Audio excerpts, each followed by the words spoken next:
You're listening to the Lavender Witch Podcast. We're here to talk about all things related to queer spirituality with a focus on witchcraft and pagan practices. In this place, you are welcome, you are valued, and your story matters. I'm your host, Sam Wise. I'm an author, a columnist, a pagan priestess, and a real-life queer witch. Thanks for joining me today. Before we get started, I want to address why I picked the name The Lavender Witch Podcast, because I imagine if you loaded up this episode thinking we were going to talk about the plant lavender, you're probably a little bit confused. And the truth is, we are kind of going to talk about the plant. Both lavender the plant and lavender the color have been associated with the queer community for a very long time. I know we think of rainbow as the universal symbol of all things gay, but before we had Rainbow Pride, we had the Lavender Menace. Lavender has been associated with gay men and lesbians since at least the 1920s, and that connection really started to become well known in the 1930s and 1940s.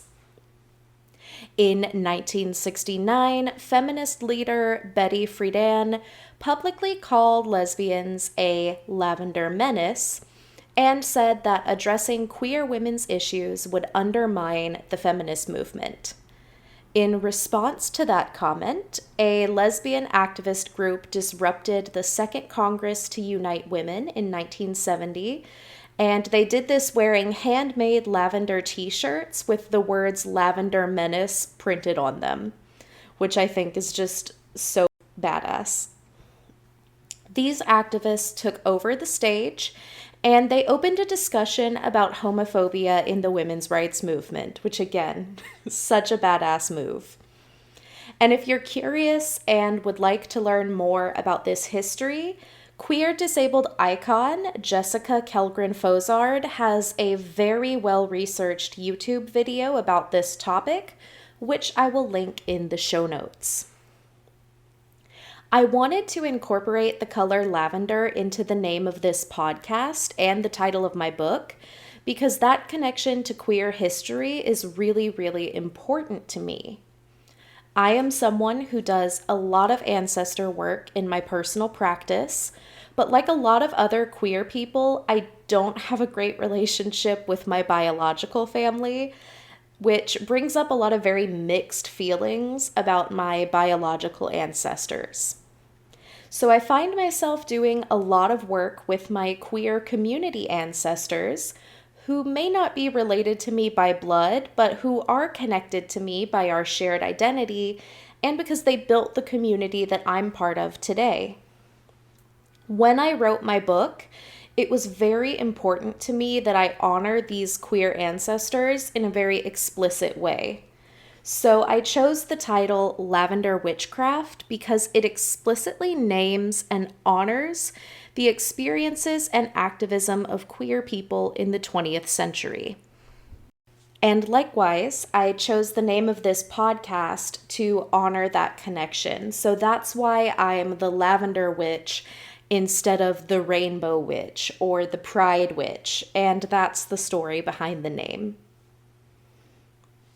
And that brings me really nicely into what I want to talk about today. This episode is essentially going to be a big gay history lesson, because I find history really fascinating, especially when it comes to whose story gets told and whose story gets swept under the rug. I think we have this idea that witchcraft is a very heteronormative practice. We hear a lot of talk about masculine energy and feminine energy, and about the importance of attraction and balance between the masculine and the feminine. And that can feel very excluding, both to people whose experience of gender doesn't fit neatly into those categories, and to people who don't experience attraction to the opposite gender. I think witchcraft is also seen in pop culture as a very feminine mode of spirituality. I see a lot of people on social media claiming that witchcraft and paganism are feminine traditions, as opposed to the more patriarchal organized religions. The word witch is also a very gendered term, even though it is actually a gender neutral word if you look at the etymology. When a modern person hears witch, we tend to think of a woman. When we look at witches in pop culture, it's a lot of long hair and flowy dresses, and this can be very alienating for people who aren't women or whose experience of womanhood doesn't look like that very traditional feminine image. And I want to be clear that I do think there's power in femininity. I am personally a very femme person. I present in a very feminine way in my daily life. And I do think it's really important to decenter the masculine in our spiritual practices. But I also think it's important not to overcompensate by pushing this hyper feminine type of womanhood as the face of our spiritual traditions. Especially since this narrative of witchcraft as a quote-unquote women's tradition erases huge parts of our history. When we look back at the history of modern witchcraft and at the older spiritual traditions that inspired modern witchcraft, we see a lot of diversity and variation in gender. We see some traditions that are very explicitly queer, or going outside of their culture's gender norms in some way. It's a lot more diverse and a lot more interesting than just skinny white women dancing under the full moon. Something I think is really interesting is that when we look back at ancient and medieval sources, and even at some Renaissance sources, we see that magic was very much connected to what we might call queer identity today. Obviously, these people had their own words and concepts for these things, but we see this idea come up again and again across different cultures that magical people exist outside of gender and sexuality norms. But before we get into the queer history of magic, I want to give a couple of disclaimers. I know a lot of y'all already know this, but in case you're new to witchcraft and paganism and aren't familiar with the history, I want to get some myth busting out of the way first. First, witchcraft as we know it today is a modern spiritual practice. One of my personal pet peeves is when people claim that witchcraft is an ancient practice, because when you look at the history, that's just not true. Witchcraft definitely takes inspiration from ancient and medieval sources, but when you look at the philosophy and practice of modern witches, a lot of it actually comes from 19th and 20th century occult movements. Even pagan traditions, which tend to be more heavily based on historic belief systems, are very much filtering those belief systems through a modern lens. A modern pagan who worships the Greek gods is not approaching those gods in the same way as an ancient Greek worshiper, no matter how much research they've done. And for the record, I think that's a really wonderful thing. I think it's beautiful how spirituality evolves and changes over time. And I really do think the gods meet us where we are as modern pagans. And this isn't something that's unique to paganism and witchcraft, by the way. Modern Christianity is very, very different from ancient Christianity. Modern Islam is very, very different from ancient Islam. Modern Hinduism is very different from ancient Hinduism because cultures change over time, and the spiritual needs of people in those cultures change as well. There's an author named Thea Sabin who I think does a really good job of describing this in her book, Wicca for Beginners. In that book, she describes Wicca and modern witchcraft more generally as a quote-unquote new old tradition. I'm going to read a quote from her book, which says, "Wicca is a new religion that combines surviving folk traditions and more modern elements. It is loosely based on Western European pagan rites and rituals that have been performed for centuries. Some of the structure of these old rites still survives in Wicca, but most of the religion's structure and many of its practices are more modern." And again, she's talking specifically about Wicca in that quote, but I think this is also true for modern witchcraft and paganism in general. So, now that we've established that witchcraft is a modern practice that is inspired by ancient and medieval sources, let's look at some of those ancient and medieval sources and at how they were actually kind of gay.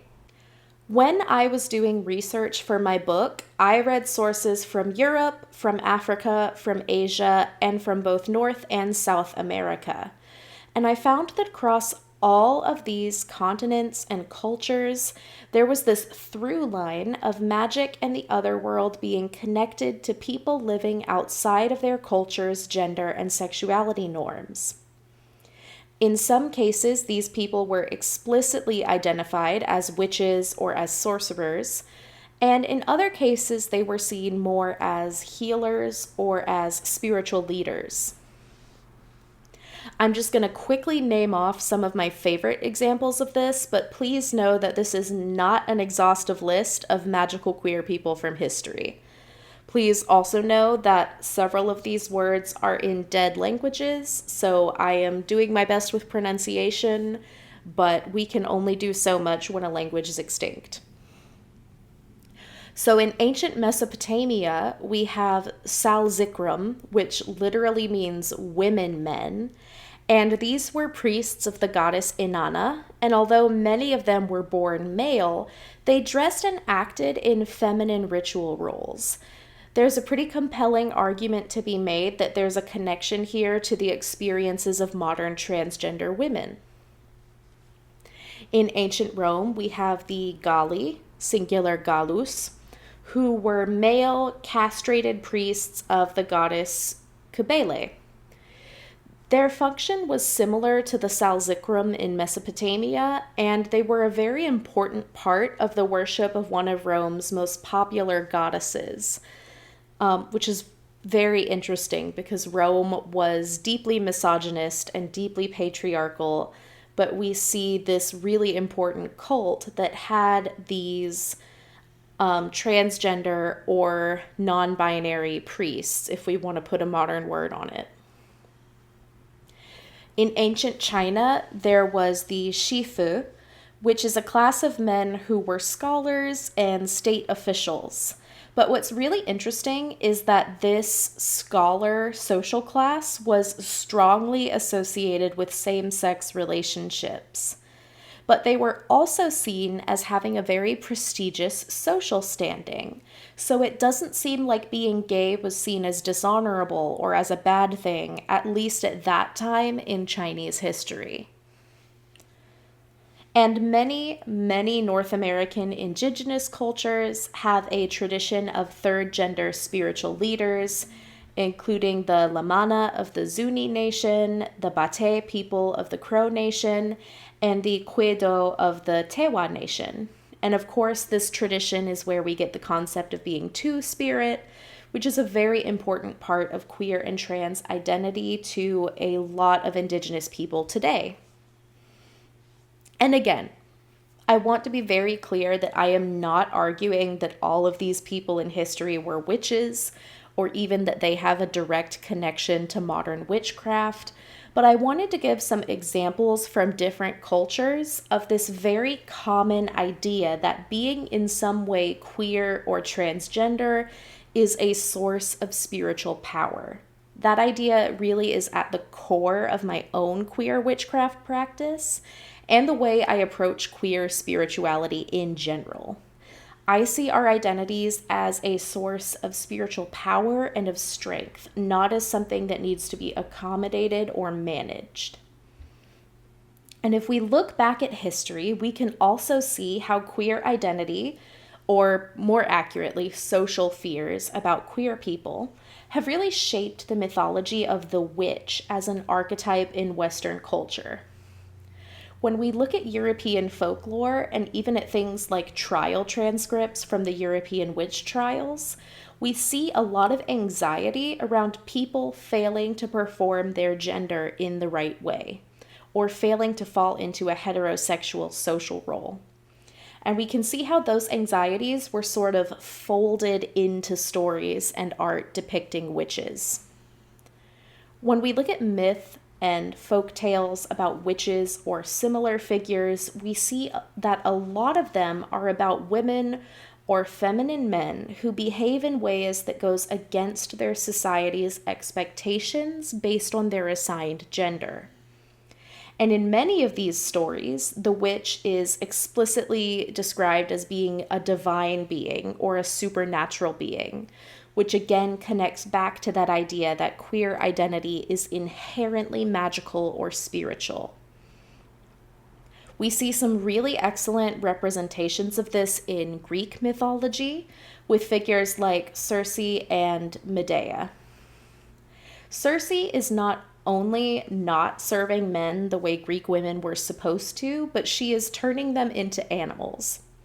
And while Circe does have a relationship with Odysseus, who is a man, the power in that relationship is all with her. She is the one who has the control in this heterosexual dynamic, which is very much a reversal of ancient Greek gender roles. And then we have Medea, who is literally my favorite character in all of Greek theater and literature.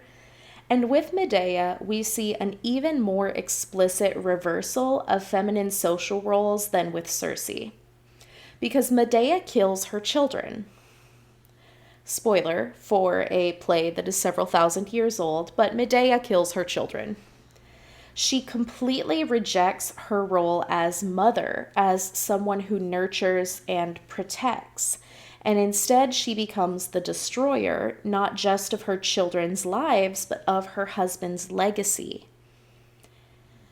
If birth and death are opposites, which I would argue they are, at least in the context of classical Greek literature, then she becomes whatever the opposite of a mother is. And I think it's really interesting that both Circe and Medea are explicitly identified as witches, and that both of them really reject the ancient Greek idea of what a woman is, and specifically of what a wife is. This is one of the oldest connections I was able to find in my research between our idea of what a witch is and our anxieties around gender norms and sexual norms. We get a more explicitly lesbian-coded depiction of a witch, if you want to use that language, in Slavic folklore with Baba Yaga. Again, we see a very strong rejection of mainstream gender roles of Slavic society at the time. Instead of being a wife and a mother, Baba Yaga lives alone in the woods and flies around with her giant mortar and pestle. And she is said to kill and eat the men who come to her home, although she is sometimes willing to help out a beautiful young woman. And I personally do not put a lot of stock into Freudian analysis, but for what it's worth, Freudian scholars have argued that Baba Yaga's pestle is a phallic object and that it represents a more masculine element of this character. I've even seen some scholars argue that Baba Yaga is an example of the phallic mother, which is basically a Freudian archetype that represents the fear of emasculation. Again, I'm not a big fan of Freudian theory, but I think there is a connection between Baba Yaga and the fear that men have of being made powerless by a powerful woman. I think we can also see a connection between Baba Yaga and negative stereotypes about queer women. She acts masculine, she hates men, and she's a bad influence on the young women she helps. I also think it's interesting to note that in modern Polish and modern Russian, the word baba, which is directly connected to Baba Yaga's name, is an insulting word for a woman who is dirty or who causes problems. Baba is also sometimes used in modern Polish as an insulting way to refer to a feminine man, similar to how we would use the word pansy in English. Speaking of feminine men, the last historic example I want to talk about today is the Vitki. In Iron Age Scandinavia, these were men who practiced the feminine magic known as save. Save could be a whole episode on its own, and I'm sure I will do an episode on it at some point, especially since modern save is a big part of my own personal practice. But for right now, all we need to know is that save was associated with femininity and with sexual deviancy in Iron Age Scandinavia. Men who practiced save were seen as taking on a feminine social role, which made them less masculine or less manly. But what's really interesting is that even though we know there was social stigma around men who practiced save, it's not uncommon in our surviving source material to read about men practicing these magical arts. So even though there was some stigma, it does seem like a lot of men were still choosing this path. And women who practiced save were also seen as being sexually deviant in some ways, although not to the same extent as men. It really seems like no matter who was doing it, this magical practice was always seen as being connected to promiscuity and to defying sexual norms in some way. But even though save was associated with sexual deviance, it was a very important part of Norse society. Odin, the chief of the Norse gods, is a Vitki.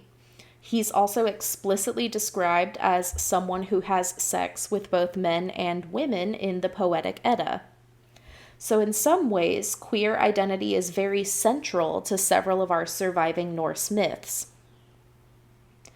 The reason I'm talking so much about Norse magical practices is because these practices are kind of a cultural cousin to the English folk practices that would inspire modern witchcraft. These are related cultures, and there is some carryover. The cousin of the Vitki is the Witche, an Old English word that refers to a masculine person who does magic. The feminine version of this word is witche, and witche is the origin of the modern English word witch. The meaning of witche is unclear. It may or may not be related to the Old High German word Wiccan, which means to bewitch, or the Old High German wi, which means holy, or the Old English wakan, which means to awaken, as in awakening spirits. It could also be connected to the Old English word wit, which means to know. Anatoly Lieberman is an Oxford etymologist who connects the word wiche with Old English words for falling away, and says that it's possible that, quote, witches were perverts or outcasts, which would be very similar to how save workers were viewed in Old Norse society. So, depending on which etymology you like best, witche could refer to the witch as someone who uses magic to alter the actions and behavior of others, someone who is a keeper of things that are holy, someone who wakes up or summons spirits, or someone who is a keeper of special knowledge. And if Lieberman is correct, it also has a connection to social outcasts and to marginalized identities. All of these definitions are consistent with the history of queer witches and magic workers as keepers of spiritual knowledge. If by queer we mean defying cis-normative and heteronormative social roles, then witchcraft has always been queer. It doesn't need to be made queer or queer-friendly by modern LGBT witches. Instead, our work is to rediscover and root down in the queer history of Western magic traditions. And that work is very important to me. It's why I created this podcast. It's why I spent years researching this history and eventually wrote a book about it. And it's why I have very little patience for people who act like witchcraft has to be binary and heteronormative, and that it's just always been that way. Because when we look at the history, we see that that just isn't true. It's not even true that modern witchcraft is a mostly straight, cisgender tradition. A lot of the authors and teachers who shaped modern witchcraft as we know it were openly queer at a time when living outside of the closet was a radical act. Scott Cunningham is maybe the most well-known Wiccan author of all time. If you have ever even dipped your toes into Wicca or Wicca-adjacent witchcraft, you have probably read at least one of his books. His book, Wicca, A Guide for the Solitary Practitioner, popularized the idea of solitary witchcraft, and it offered a model for practicing Wicca without a coven. It's really impossible to overstate the influence that this book had on modern witchcraft and paganism, even outside of Wicca. He also wrote some excellent reference books about the magical uses of plants and stones, which are still on several witches' bookshelves today, including mine. But what a lot of people don't realize is that Scott Cunningham was an openly gay man. And he was openly gay in the 80s and 90s, which was the peak of the AIDS crisis, and in general was not a safe time to be openly queer in the United States. According to the LGBTQ Religious Archives Network, Scott Cunningham's interest in solitary practice grew out of his feelings of being excluded from traditional coven-based Wicca because of his sexuality. So if you identify as a solitary witch or a solitary pagan, you have a gay man to thank for giving us that model of practice. Another queer author whose work is foundational to modern witchcraft is Starhawk. Starhawk's work, especially her book, The Spiral Dance, has shaped many generations of witches in several different traditions, but especially in Wicca, fairy, and reclaiming.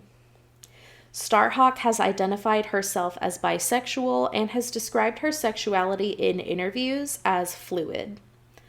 This identity is reflected in her writing, which I find to be very inclusive, especially compared to other books that came out at around the same time.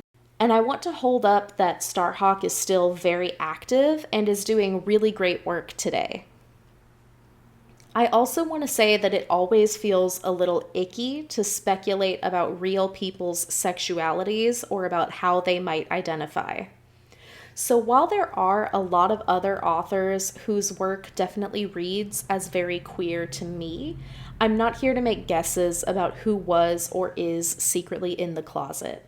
We have well-documented queer ancestors and living queer authors who are open about their identity, and we don't need to come up with conspiracies. And I share all this to say that queer identity has always been present in modern witchcraft, and queer people have always been on the front lines of the modern witchcraft movement. We literally would not be where we are today without the work of queer witch ancestors.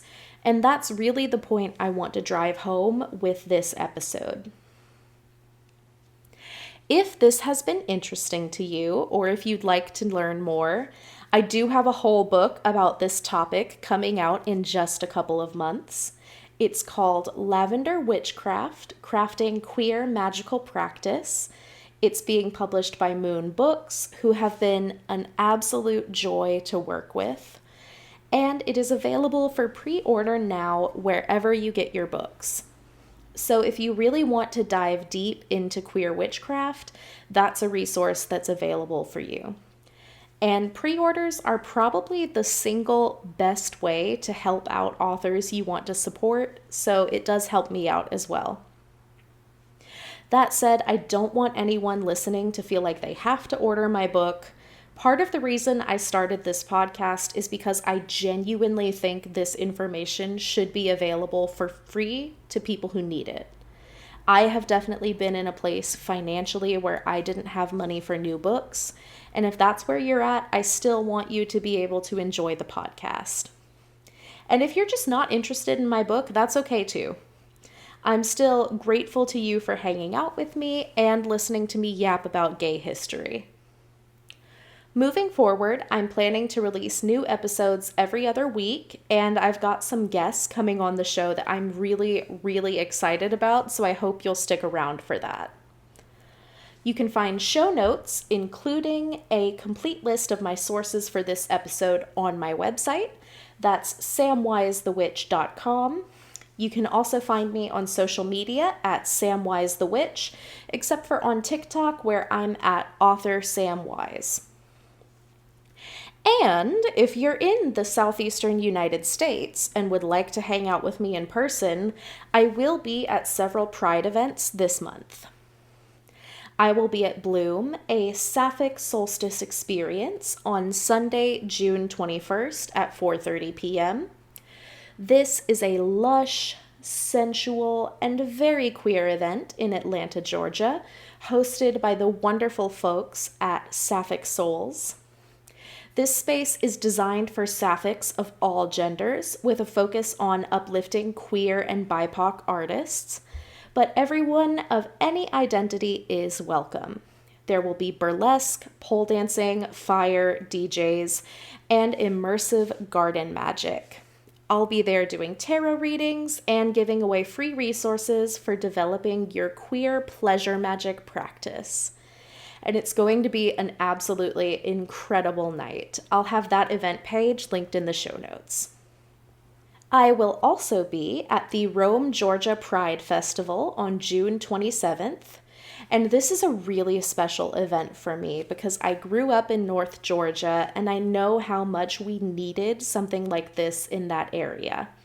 I'll be doing tarot readings at the vendors market, and I really look forward to getting to be with my North Georgia folks for the weekend. I'll link Rome Pride's website in the show notes as well. And finally, on June 28th, I will be at the Southern Fried Queer Pride Festival in Little Five Points in Atlanta, Georgia. This is a festival that centers Black and brown queer folks, and I'm very excited to be able to support that mission. The festival theme for this year is Seeds of Resistance, and that theme encapsulates the South's ability to sow and grow movements of resistance and activation against systems of oppression. I'm very excited to be part of the festival's artist market, and once again, that will be linked in the show notes. Until next time, I hope you all stay safe, have a very happy Pride Month, and remember that you are magical. See you soon.